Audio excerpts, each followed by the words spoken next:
Merci, Monica. Maintenant, Rose va nous chanter le chant spécial d'aujourd'hui, Bartimée. Amen.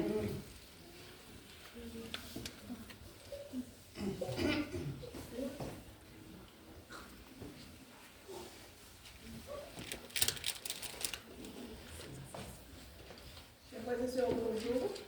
Bonjour. Bien que je suis un petit peu grippée, mais je vais chanter pour la gloire de Dieu et pour l'édification de chacun de nous. Il était une fois, Jésus s'approchait de Jéricho.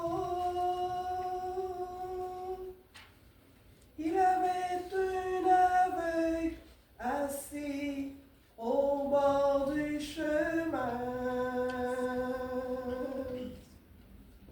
Entendant la foule passer, il demandait que c'était. On lui dit, c'est Jésus qui passe. Et il cria, Jésus, fils de David, aie pitié de moi. Et aussitôt les yeux de l'aveugle s'ouvrirent, voyant cela, tout le peuple loua Dieu. S'étant approché, Jésus ordonna qu'on lui amenât. Il se fut approché et Jésus lui demanda, que veux-tu que je fasse? Il répondit, Seigneur, que de me recouvre la vue. Voyant cela, tout le peuple loua Dieu. Et il cria, Jésus, fils de David, aie pitié de moi. Et aussitôt les yeux de l'aveugle s'ouvrirent, voyant cela, tout le peuple loua Dieu. Il répondit, Seigneur, que de me recouvre la vue. Et Jésus lui dit, va, ta foi t'a sauvé. Amen. Amen. Gloire à Dieu. Merci, Rose. Et maintenant, c'est notre frère Presner qui va délivrer le message que Dieu a placé dans son cœur. C'est son dernier sabbat avec nous pour un certain temps, parce qu'il retourne en République pour son travail. Mais sa famille va être avec nous. Alors, qu'ils sachent qu'ils ont eux aussi une famille ici. Et on va concentrer pour notre frère afin que le processus avance, qu'il puisse venir rejoindre sa famille ici au Canada. Amen. Merci. Merci d'accepter de passer le message. Merci. Seigneur, sois avec toi. Est-ce que tu veux juste... Bien-aimés sœurs et frères, bonjour et bon sabbat le Seigneur. Amen. Je remercie le Seigneur pour ce privilège béni qu'il m'a accordé, le fait de me présenter ici pour être le porteur de son paix spirituel. Amen. Je remercie l'Église pour l'accueil chaleureux vis-à-vis de ma famille et d'une manière particulière à la sœur Claudia qui, par l'hier du Saint-Esprit, a fait choisir moi pour être le porteur de son message en ce matin. Ça va. Amen. Prions le Seigneur. Père Saint, Père des cieux, merci une fois de plus pour ce heureux privilège que tu nous as accordé d'être ici ce matin. envie de te rencontrer. Une rencontre spéciale. À l'instant, nous allons ouvrir tes saintes écritures, t'aimer à ce que Dieu, que nous puissions être illuminés par ton Saint-Esprit, afin que nous puissions sortir édifiés, fortifiés à sa vie. En Jésus t'en Amen. En cette période si difficile où l'humanité est dans l'incertitude, de nombreux décrets de paix ont été signés, mais on ne voit pas la paix. D'autres parlent du changement climatique, et j'en passe. Il est cependant important pour nous, comme chrétiens, de nous demander avec exactitude ce que nous voulons réellement en ce temps si difficile. Dans l'Exode 33, verset 18, est l'exclamation d'un homme qui, dans sa relation intime avec Dieu, se sentait assez confortable pour lui dire: la seule façon pour moi d'être rassuré que tu marches avec moi, Seigneur, fais-moi voir ta gloire. C'est une demande osée, n'est-ce pas? Je ne sais pas, où êtes-vous? Êtes-vous près de Dieu? Est-ce que vous avez cette certitude de dire à Dieu: Seigneur, fais-moi voir ta gloire? Cet homme s'appelait Moïse. Il était tellement confortable avec Dieu, ayant Dieu pour son ami. Il a osé lui dire: Seigneur, afin de me rassurer que tu es à mon côté, que je ne suis pas seul, fais-moi voir ta gloire. Amen. Et on connaissait bien l'histoire de Moïse. Moïse, qui a pu aider le peuple d'Israël à sortir de la main de Pharaon et pour arriver, traverser la mer Rouge à pied sec. Donc Moïse a eu de très bonnes relations avec Dieu. Et malgré tout, il a osé lui dire: Seigneur, pour que je puisse savoir exactement si tu es avec moi, fais-moi voir ta gloire. Alors la question que je pose, mais qu'est-ce qu'il y a de trop que l'Éternel ne peut faire pour son enfant? Qu'est-ce qu'il y a de trop que l'Éternel ne peut faire pour toi et pour moi? Parce qu'il est notre Père. En parcourant les Saintes Écritures, j'allais me retrouver nez à nez avec une requête presque similaire avec celle de Moïse. Elle a été faite par un enfant de Dieu. Et cet enfant de Dieu avait un nom spécial. Je dis spécial parce que de même que toi et moi, nous avons des noms spécifiques pour Dieu. Et peut-être vous ne savez pas la signification.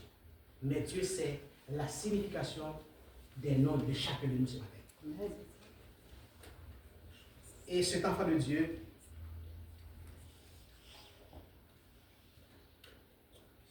il se trouvait dans des conditions déplorables. Et comme tout humain, il y a eu des difficultés. Et non seulement ça, comme ce Rose vient de chanter, cet enfant dont je vous parle, c'était Bartimée. Il était aveugle.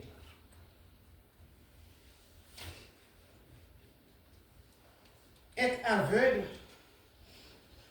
c'est un peu difficile. Peut-être de nos jours, quelqu'un qui est aveugle peut aller à l'université, pas vrai? Mais dans l'Antiquité, les aveugles n'avaient pas cette possibilité. Ils étaient considérés comme des rejets de la société, humiliés, méprisés. Ils n'avaient qu'un seul choix, de demander de l'aumône à travers les rues. On les retrouvait toujours au bord de la place, dans un lieu rue, en attendant que quelqu'un lui fasse le mot.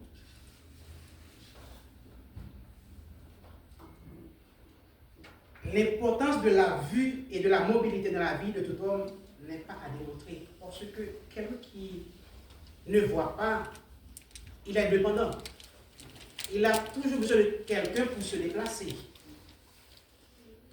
il n'était pas vraiment maître de soi-même. Et celui qui est aveugle n'a pas aussi la mobilité.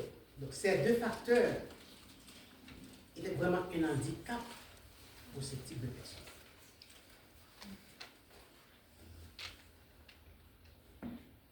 Marc a raconté l'histoire, tout comme Luc l'a raconté aussi. Alors on voit dans Marc 10, verset 46 à 52, comment Marc nous fait le récit de l'histoire. Marc 46, Marc 10, verset 46 à 52.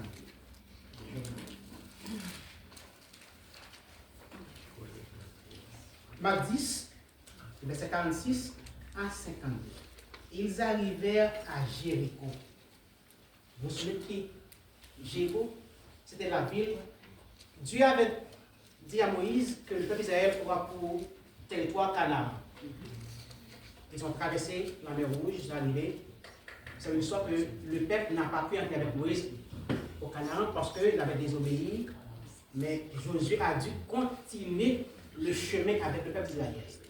Et lorsque Josué a ordonné au peuple d'Israël de s'accaparer de la ville, et Jéricho était la première ville que le peuple d'Israël a dû conquérir. La première ville. Mais ce n'était pas une ville quelconque, c'était une ville très fortifiée, de grosses murailles.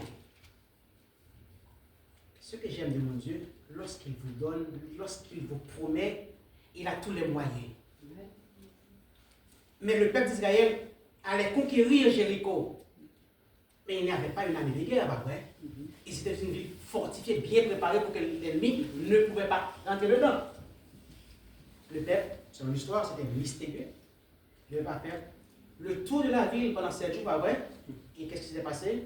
Les murs étaient tombés, dévastés. Et ils ont pu conquérir la ville de Jéricho. Donc c'était une grande ville et les gens passaient souvent. Et cet homme, cet enfant de Dieu, Bartimée, il était assis au bord du chemin pendant que les gens passaient et repassaient pour voir, trouver de quoi en s'assouvir. Et lorsque Jésus en sortit avec ses disciples et une assez grande foule, le fils de Timée, Bartimée, mendiant, aveugle, était assis au bord du chemin. Il entendit que c'était Jésus de Nazareth et il se mit à crier, « Fils de David, Jésus, aie pitié de moi. » Plusieurs le reprenaient pour le faire taire, mais il criait beaucoup plus fort, « Fils de David, aie pitié de moi. » Jésus s'arrêta et dit, « Appelle-le. » Il dit, appelait l'aveugle en lui disant, « Prends courage, lève-toi, il t'appelle. » L'aveugle, on s'arrête. Jusqu'à 52. L'aveugle, jetant son manteau et se levant de bond, vint vers Jésus.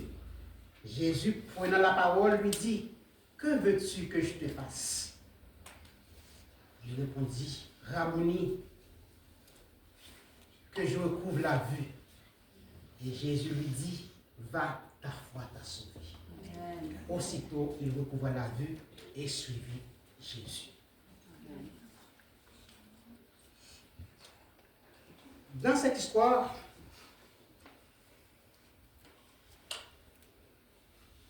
Bartimée, qui n'avait pas la mobilité en soi, il était aveugle, il ne le voyait pas.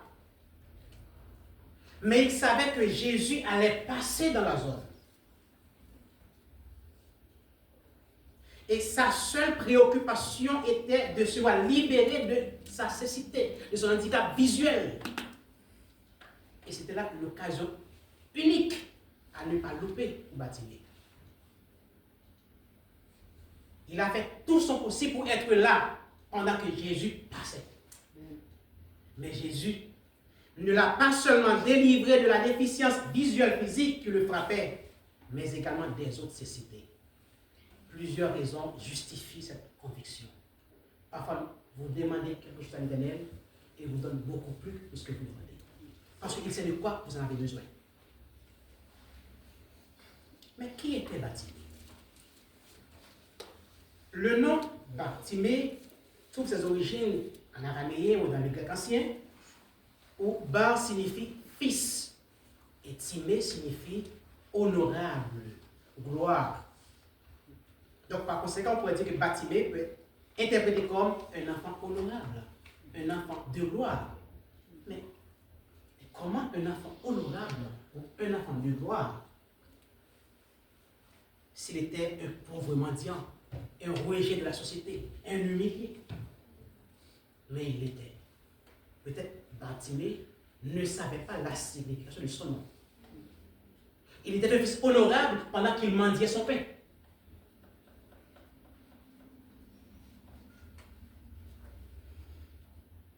Si on revient au verset 47, il entendit que c'était Jésus de Nazareth et il se mit à crier, fils de David, Jésus, aie pitié de moi.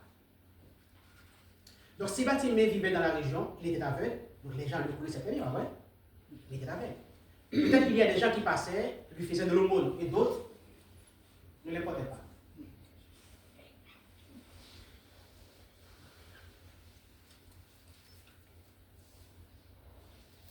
Mais Bartimée, non seulement il était là sur place, mais aussi il avait la volonté de faire une rencontre spéciale avec Jésus. Et il a crié, Jésus, fils de David. Mais comment Jésus a pu entendre le cri de Bartimée au milieu de la foule? Et vous savez, quand il y a de la foule, il y a des tumultes, des bruits, on n'entend presque rien. Mais Bartimée, il cria très Jésus, fils de David, aie pitié de moi. Et vous savez, pendant qu'il criait à haute voix, Jésus, aie pitié de moi, fils de David, les gens qui lui faisaient l'aumône auparavant, parce qu'ils le connaissaient très bien, ils l'empêchaient d'appeler Jésus. Pourquoi? Parce que les chefs religieux, ils savaient bien ce que disait Bartimée. Ils ne voulaient pas que les gens savaient que Jésus était le Messie, en disant Jésus, fils de David. Mais qui est David? Les chefs religieux savaient bien la généalogie. Donc ils ne voulaient pas que les gens savaient que Jésus était le Messie. Et ils faisaient tout pour dire à Bartimée, tais-toi. Mais tu es fou. Comment Jésus va t'entendre au milieu de la foule? Tu gaspilles de l'énergie, tais-toi. Et Bartimée encore continue à douter. Jésus, fils de David, aie pitié de moi. J'ai compris, c'est-à-dire, même dans le bois, au milieu de la foule, le cri lancé dans la foi parvient toujours à Jésus. On dit que la foi vient de ce qu'on entend. Et ce qu'on entend bien de la parole de Dieu. La foi ne vient pas de ce qu'on voit. Parce que Bartimée ne voyait pas. Mais il savait que Jésus était le fils de David. Que Jésus était le Messie. C'était l'Esprit de Dieu même qui lui imprégnait. Enfin, la foi nous fait sortir de l'anonymat de la foule pour avoir une rencontre personnelle avec Jésus qui perçoit mieux le besoin de chacun. Et il répond même au-delà de ses attentes. On a vu. Ça a été le cas de Zachée, qui voulait rencontrer Jésus. Il a dû grimper le pied de sycomore. Il était trop petit, il ne pouvait pas voir Jésus dans la foule. Il a dû grimper le pied de sycomore. Je ne sais pas si vous voulez rencontrer Jésus. Et qu'avez-vous fait déjà pour le rencontrer? Mais Zachée le voulait rencontrer. Il a dû grimper le pied de sycomore. Jésus ne libère pas partiellement, mais il libère totalement les frères et sœurs. Il ne donne pas à moitié, mais entièrement. Son amour pour les humains est radical, mais il ne l'impose pas à personne. Donc, il faut qu'il y ait de la foi. La foi de Bartimée lui a permis d'arriver auprès de Jésus. La première chose, Bartimée a crié. Il a manifesté son désir de rencontrer Jésus. La deuxième chose, le deuxième élément, c'est le manteau. Il portait un manteau. L'aveugle jeta, verset 50, l'aveugle jeta son manteau et, se levant d'un bond, vint vers Jésus. Bartimée ne s'est pas laissé intimider par la foule qui l'empêchait de crier. Il criait de plus belle pour se faire entendre. Je ne sais pas combien de fois l'ennemi a essayé de vous empêcher de parler avec votre Seigneur.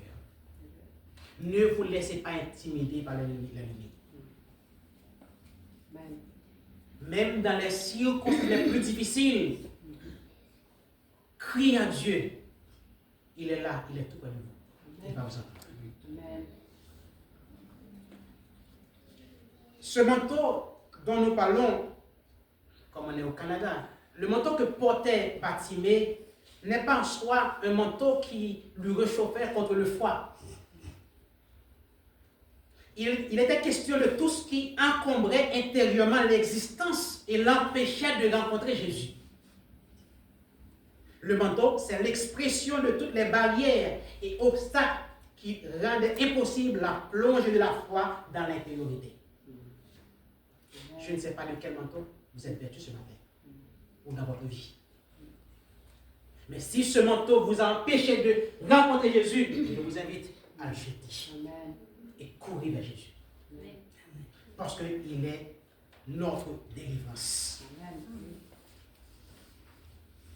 Ayant entendu l'appel de Jésus, Bartimée s'est empressé de s'en débarrasser. Une fois qu'il a jeté le manteau, il se débarrassa, se sentant léger, parce qu'il était libéré du poids du péché. Il a renoncé. Il a pu bondir, courir, donc faire sa plongée dans l'intériorité pour enfin accéder à la demeure de Dieu. Et Jésus lui a répondu, va, ta foi t'a sauvé. Il y a des fois dans la vie, les problèmes de la vie nous empêchent de nous concentrer et de nous poser la question, qu'est-ce que nous voulons et avec exactitude. Bartimée voulait être guéri. Il n'avait qu'une seule préoccupation, c'est de voir. Et il savait bien que la seule façon pour lui de voir, c'est de rencontrer Jésus. Mais aussi, ce même fils honorable, Bartimée, on pourrait l'étudier sous un autre angle, en voyant Bartimée comme étant l'impur, le pollué, parce qu'il était le fils de Timée, un pécheur. Et Bartimée représente qui nous sommes sans Christ. Bartimée avec Christ, il n'est plus aveugle.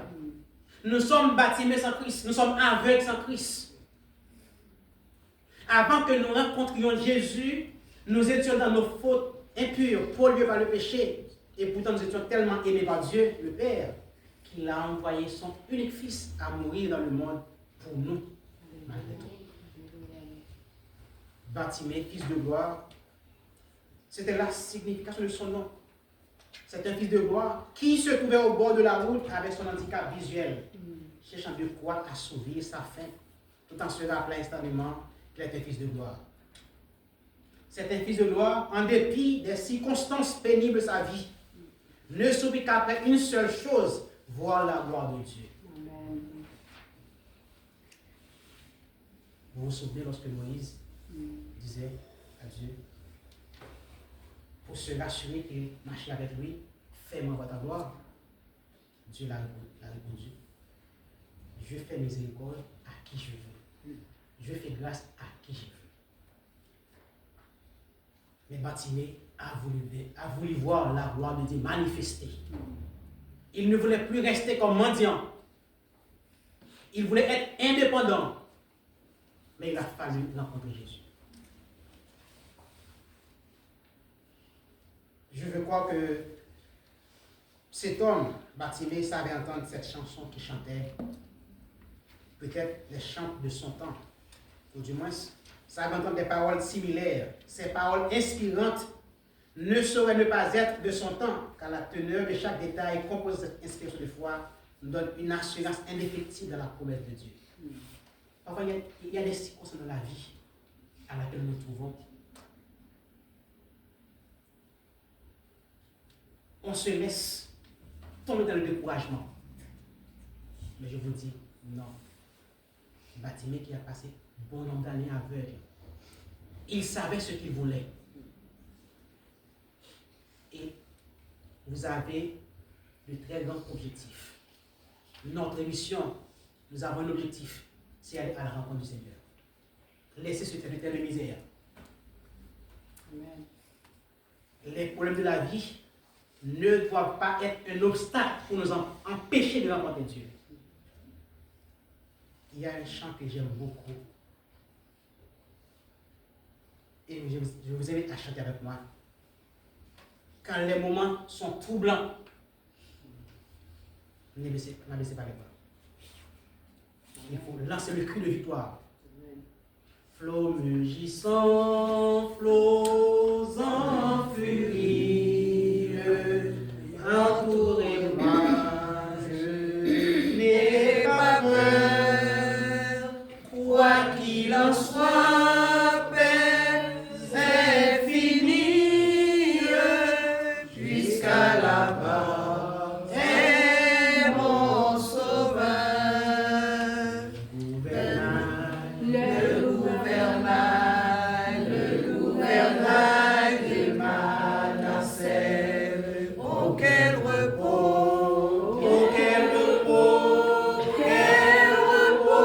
Jésus le tient, si dans la nuit, mon cœur chancelle avec Jésus,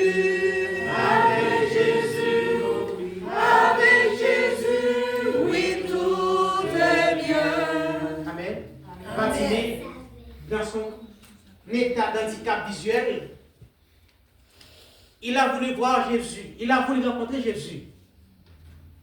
Malgré les gens lui disaient, mais tais-toi, Jésus ne va pas t'écouter.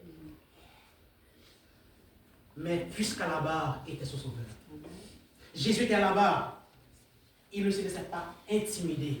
Il a crié encore plus fort, Jésus, fils de David, aie pitié de moi. Il y aura toujours des gens qui voudraient te faire taire lorsque ta délivrance pointe à l'horizon.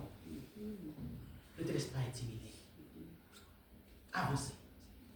Parce qu'à la barre est ton sauveur. Votre sauveur est là. Et en ce moment, vous devez élever la voix. Le cri de Bartimée est une expression de foi dans le pouvoir de Jésus de guérir et de transformer sa vie. Dès qu'il a été reprimandé par la foule et invité à garder le silence, Bartimée persiste dans sa supplication, démontrant sa foi et sa détermination inébranlable. Sans Jésus, mes frères et sœurs, nous sommes dans le bon état de Bartimée. Aveugle, impur, dans un monde perdu, pollué par le péché. Mais quand nous nous approchons près du Maître, nous sommes transformés par le pouvoir de Saint-Esprit. Amen. Il n'y a qu'un seul remède pour vous, que vous soyez riches ou pauvres. C'est le sang de Jésus. Le sang de Jésus seul qui peut nous laver, nous purifier, nous transformer, nous guérir de nos handicaps spirituels. Amen. Vous étiez tellement aimés par Dieu qu'il a envoyé son Fils unique pour mourir pour vous. Vous étiez tellement aimés par Jésus qu'il a volontiers versé son sang pour vous en mourant sur la croix à votre place. Amen. Que vous soyez millionnaire, clochard, professionnel, seul le sang de Jésus. Seul le sang de Jésus peut vous guérir et vous délivrera et vous rendra libre. Amen. Il y a bien des fois qu'on laisse de côté notre divin ami qui est Jésus. On se plaint, mais on a oublié que Jésus est à la barre. Parfois, il y a des gens qui ne veulent pas voir ton progrès. Il est là à côté de nous. Bartimée, l'histoire n'a pas raconté, mais on a l'impression que Bartimée auparavant, il voyait bien avant. Il n'était pas né aveugle, contrairement à l'autre histoire que la Bible nous raconte que Jésus a guéri avec l'aveugle né. Mais Bartimée, non. Et j'ai l'impression que Bartimée savait lire, oui. Bartimée avait entendu parler de Jésus. Comment il savait que Jésus était le fils de David? Elle enseigne que les chefs religieux ne voulaient pas qu'il continue à crier « Fils de David, aie pitié de moi ». Il savait que Jésus était le Messie. Les gens lui faisaient aumône chaque jour. Maintenant, il a voulu laisser cette vie de mendiant pour être libre et indépendant. Je ne sais pas combien de temps, peut-être l'aveugle il ne voit pas, peut-être Pierre passait de son côté, mais l'autre faisait de l'aumône. En retournant, il a demandé encore à nouveau. Mais ce pauvre mendiant, il ne savait pas que Pierre l'avait donné auparavant. Il a demandé. Donc, il a été humilié. Mais il a voulu changer cette mode de vie. Mais les chefs religieux, la foule savait que Jésus pouvait guérir Bartimée. L'histoire racontait que Jésus a fait plusieurs guérisons dans la ville de Jéricho. Mais il ne voulait pas qu'il s'approche auprès de Jésus. Est-ce qu'il voulait lui faire de l'aumône chaque jour? Je ne sais pas. L'ennemi est comme ça. Il ne veut pas que vous approchiez auprès du Maître. Il savait que seul le sang de Jésus peut vous rendre libre, mais il ne veut pas que vous ayez des relations avec Dieu. Au milieu des circonstances, les flots mugissants, les récifs. Donc, n'ayez pas peur, parce que Jésus, il est à la barre. Il est là. Il veut vous délivrer. Amen. Et de toutes tes forces, parle à ton Dieu et dis-lui, fais-moi voir ta gloire. Amen. Et lorsque cette gloire poindra, leurs discours vont être changés. Lisons ensemble à nouveau verset 49 au verset 48. Plusieurs le reprenaient pour le faire taire, mais il criait beaucoup plus fort, Fils de David, aie pitié de moi. Verset 49. Jésus s'arrêta et dit, appelle-le. Ils appellent l'aveugle en disant, prends courage, mais maintenant qu'il ait pitié pour Bartimée. Quelques secondes avant, il disait à Bartimée, tais-toi. Il le reprenait. Mais comme Bartimée a pu percer, a rencontré Jésus, maintenant Jésus l'a appelé, il dit non, prends courage, lève-toi, il t'appelle. C'est comme ça.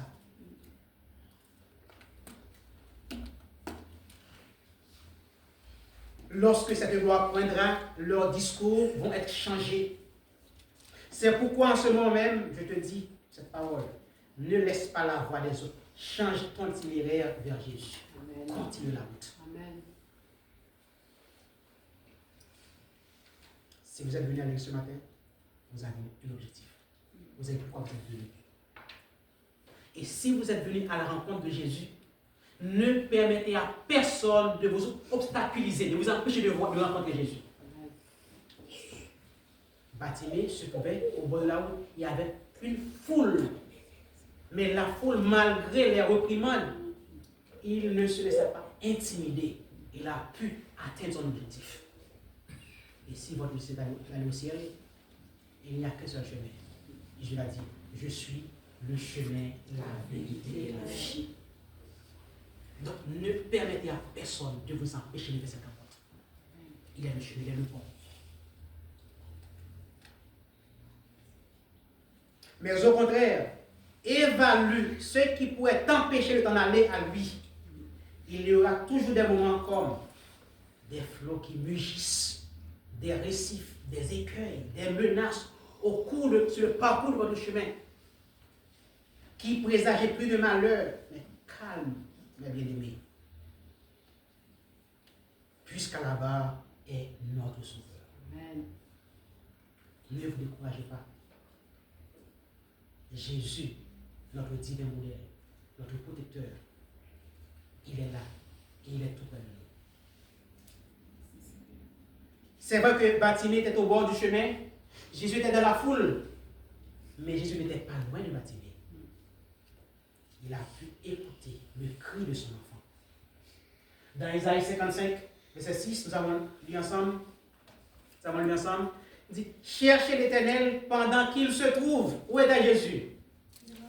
Dans la foule. Bartimée était allé à la rencontre de Jésus. Cherchez l'Éternel pendant qu'il se trouve. Invoquez-le.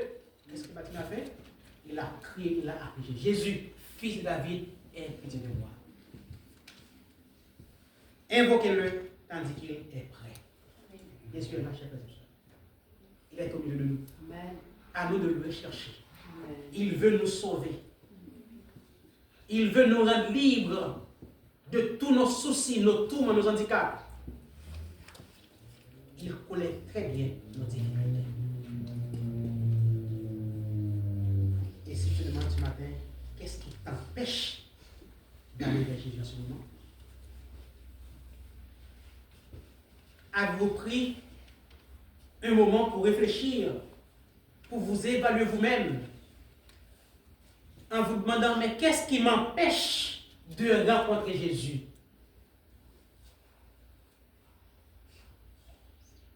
Est-ce que je suis tout près de Jésus? Est-ce que je peux dire comme Moïse, Seigneur, fais-moi voir ta gloire?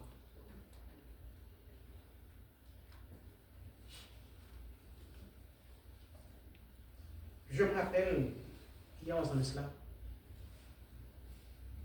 c'était une triste histoire. Ma femme était enceinte. J'ai été son médecin. À la 34e semaine de grossesse, elle a eu de la douleur d'accouchement.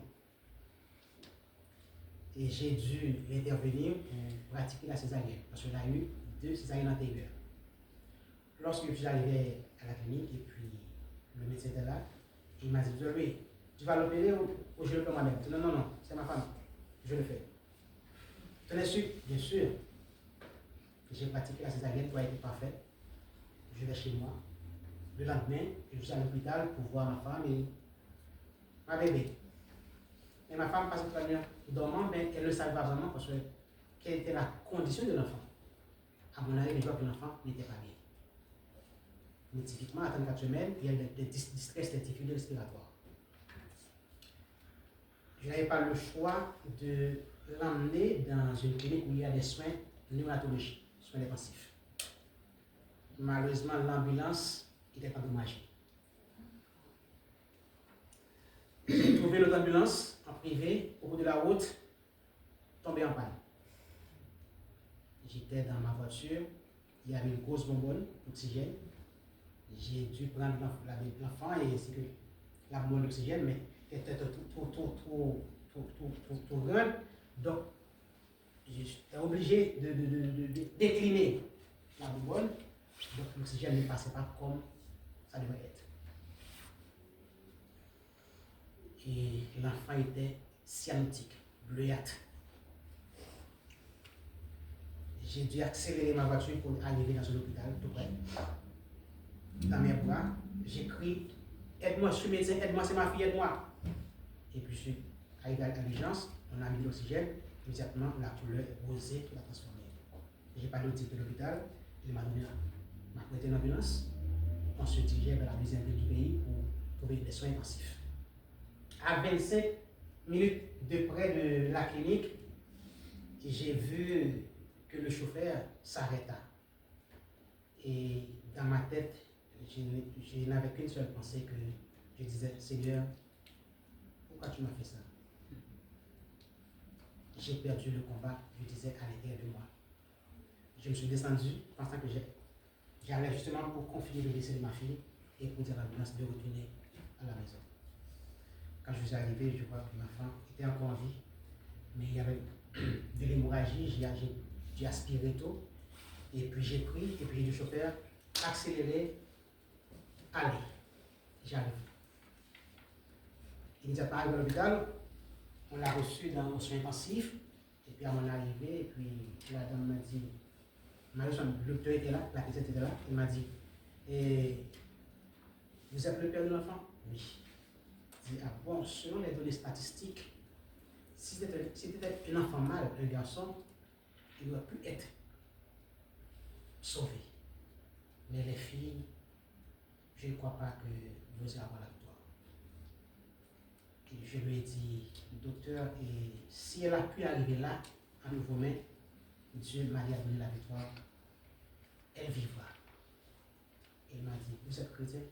Oui, je crois en Dieu, je suis chrétien. Et il m'a fait comme ça, de croiser mes doigts.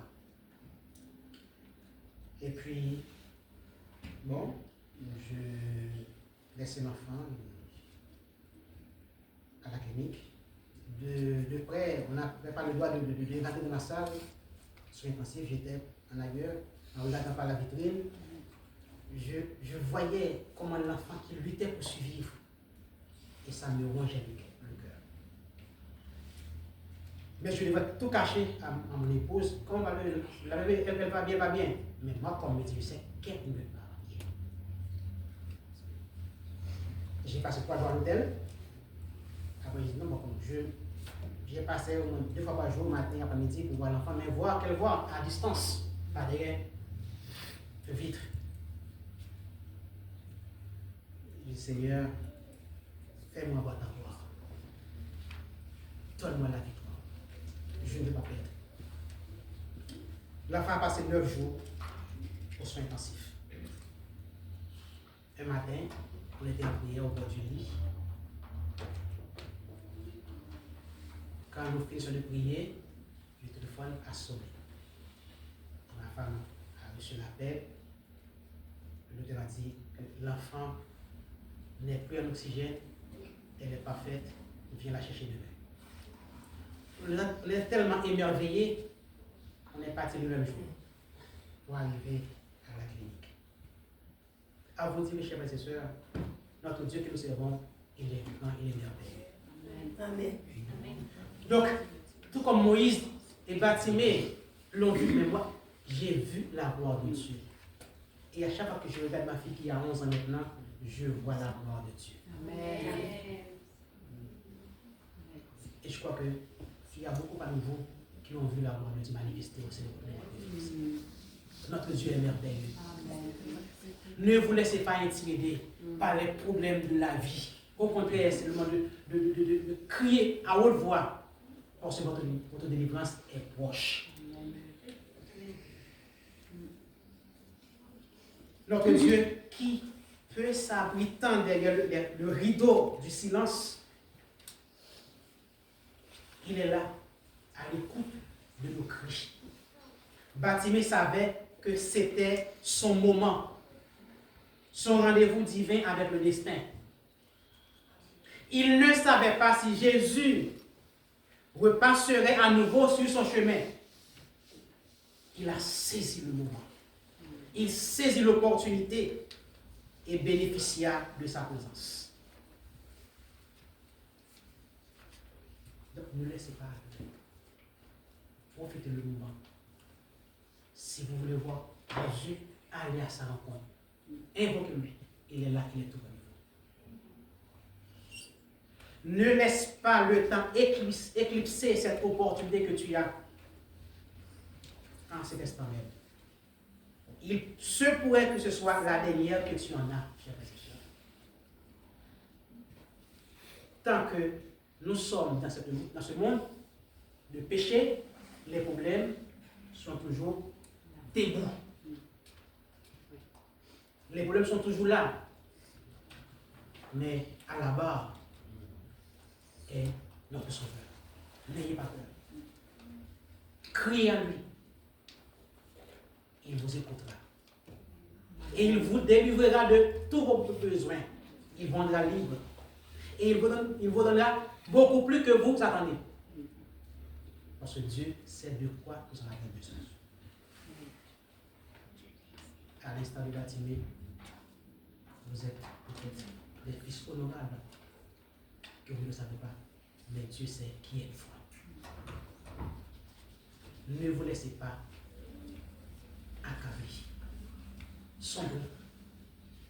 Parce que votre Rédempteur divin, il est là. Il est à la barre. En écoutant ton cri, disant Seigneur, sauve-moi. Et la question à te poser sur la vie, ne veux-tu pas voir sa gloire? Que Dieu vous bénisse. Amen.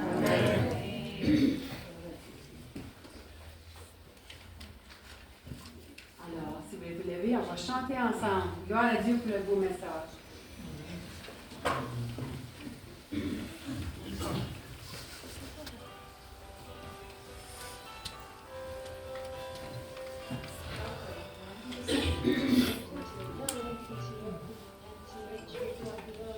Le mugissant flots en furie, entourez-moi, je n'ai pas peur, quoi qu'il en soit, mais c'est fini, puisqu'à la barre est mon sauveur, le gouvernail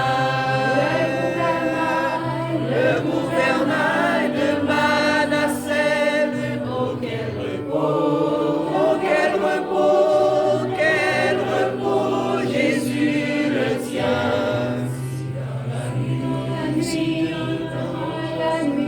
Mon cœur chancelle avec Jésus, avec Jésus, oui tout est bien.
Avec Jésus, oui tout est bien.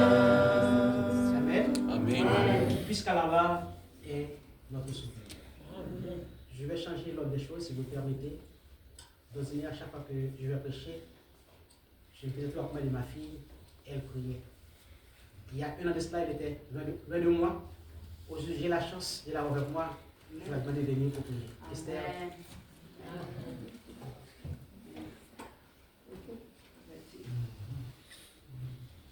Inclinons notre tête pour prier. Notre Père qui est aux cieux, que ton nom soit multiplié. Merci parce que tu m'as permis d'arriver à l'île à tout temps. Merci aussi, Jésus, parce que tu m'as permis d'être ici avec toi dans de l'église et que tu peux protéger les membres de l'église qui n'ont pas venu aujourd'hui. Que tu peux passer ta main guérissante sur tous les malades et que tu peux nous aider à avoir la même foi qu'a eu M. Batimé, Seigneur, et que tu nous permettes d'arriver à bien à chacune à notre maison. Donne-nous les fêtes de la journée à bien, au nom de Jésus-Christ. Amen.